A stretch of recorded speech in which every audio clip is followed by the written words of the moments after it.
Bismillahirrahmanirrahim. Salatu wassalamu alaika ya Sayyidana ya Rasulullah. Salam rindu, salam cinta kepada engkau wahai Nabi Muhammad sallallahu alaihi wasallam.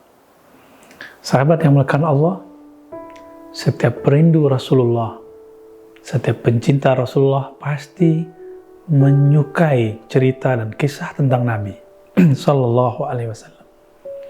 Suatu kali Nabi sallallahu alaihi wasallam beliau sedang bermain-main. Ini Nabi Muhammad yang masih kecil. Tiba-tiba sedang bermain dengan anaknya Halimah Sa'diyah. Ada dua makhluk yang putih dan bersayap mengatakan, "Ahwa, apakah orang ini?" Lalu malaikat yang satu lagi mengatakan, "Iya." Diambillah Nabi Muhammad SAW, lalu dibedahlah dadanya. Dikeluarkan kotoran, noda hitam dari dalam jantungnya, lalu dimasukkan kembali setelah dibersihkan. Maka Abu Dzar, begitu juga Abu Darda bertanya, "Wahai Rasulullah, kapankah engkau tahu bahwa engkau seorang Nabi?" Lalu beliau mengatakan, "Ketika masih kecil, dadaku dibedah oleh dua malaikat." Sahabat-sahabat dimakan Allah, karena Nabi dari kecil kolbunya sudah dibersihkan, maka tidak ada di dalam dirinya kebencian, tidak ada dalam dirinya berburuk sangka, tidak ada dalam dirinya putus asa. Maka coba lihat kisah yang terjadi pada abad ke-6 Hijriah. Ketika Nabi sudah merindukan kampung halamannya dan diberikan satu ayat, yang ayat itu masih bersifat menggantungkan makna. Sampai seorang nabi pun harus berpikir keras kapan ayat itu harus dilaksanakan, yaitu haji dan umrah. Maka Nabi mendahulukan dengan umrah. Sampailah beliau, sahabat Abu Bakar, Umar, dan sahabat yang lain di suatu perbukitan yang bernama Hudaybiyah. Tiba-tiba orang-orang kafir Quraisy menahan mereka dan tidak membolehkan mereka masuk ke dalam kota suci Mekah. Di saat Sayyidina Umar, Sayyidina Abu Bakar, dan para sahabat sedang menginginkan masuk ke Mekah, mereka sangat rindu. Di saat itu mereka diuji. Ketika seorang hamba sangat mencintai sesuatu, maka Allah mengujinya dengan hal itu. Terjadilah ujian tersebut. Mereka ditahan, tidak boleh masuk, bahkan dibuat persetujuan MOU 10 tahun tidak boleh masuk ke Mekah.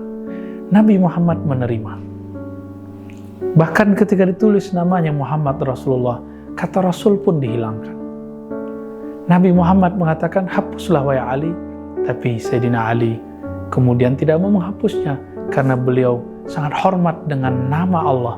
Beliau tidak berani menulis kata Rasul Allah lalu menghapusnya sendiri.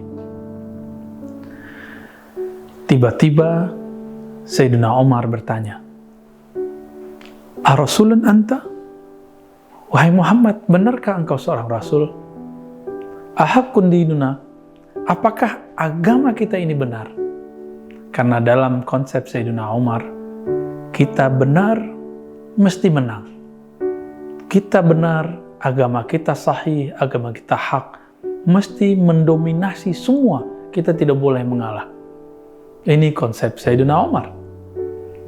Nabi mengerti perasaan Umar, karena di kolbunya tidak ada noda, Nabi tidak tersinggung. Nabi membiarkan Umar melepaskan apa yang terasa dalam dirinya. Inilah Nabi yang kolbunya penuh dengan kebeningan. Walaupun mungkin jika dibaca oleh orang-orang tertentu, hadis ini dianggap Sayyidina Umar mungkin dianggap bersikap kurang sopan kepada Nabi. Tapi Nabi Muhammad tidak menganggap hal seperti itu. Lalu kenapa kita menuduh Sayyidina Umar bersikap tidak sopan? Lalu ditegurlah oleh Abu Bakar. Abu Bakar kemudian mengatakan, "Wahai Umar, apakah engkau telah membaca ayat ini?" Disebutkanlah di sana kata kunci bahwa masuk ke kota Mekah itu hanya dengan insya Allah, dengan izin Allah, ternyata ini belum diizinkan oleh Allah Subhanahu wa Ta'ala. Lalu Sayyidina Umar sadar, dan ketika kembali ke Madinah, ia menebus kesalahannya dengan cara memberi sanksi ke dalam dirinya, bertobat 40 hari, tidak tidur di malam hari, berpuasa di setiap hari, supaya Rasulullah meridhoinya, Allah mengampuninya. Walaupun Rasulullah tidak menaruh dendam sedikit pun dalam hatinya. Teman-teman yang dimuliakan Allah, apa perasaan kita? Kita mungkin punya suatu jabatan atau punya satu gelar, lalu ada orang mempertanyakan gelar dan jabatan kita. Misalnya, ada di antara kita seorang direktur, lalu orang bilang, kamu direktur beneran? Masa direktur begini? Sama dengan tadi, Rasulullah ente beneran Rasul?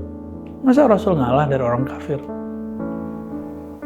Ada seorang ustadz, seorang ulama, mungkin dia bergelar doktor, LC, MA. Lalu pandangannya ini kurang berkenan di kalangan jamaahnya. Dan jamaahnya mengatakan, kamu beneran ustadz gak sih? Kamu ustadz macam apa? Ini satu diksi, satu redaksi dengan kalam tadi. Seorang ulama yang mewarisi kolbu Nabi tidak perlu menaruh kebencian dalam hatinya, meskipun mungkin dia boleh bersedih, tapi dia tidak boleh menaruh dendam. Inilah inspirasi yang dapat kita ambil dari kebeningan kolbu Nabi, keselamatan isi dada Rasulullah Sallallahu Alaihi Wasallam. Maka bacalah satu doa, wahai teman, wahai sahabat, Allahumma inna nas'aluka salamata sadr. Ya Allah, berilah kami kesalamah, keterbebasan dada hati kami dari sifat-sifat yang negatif. Amin ya rabbal alamin.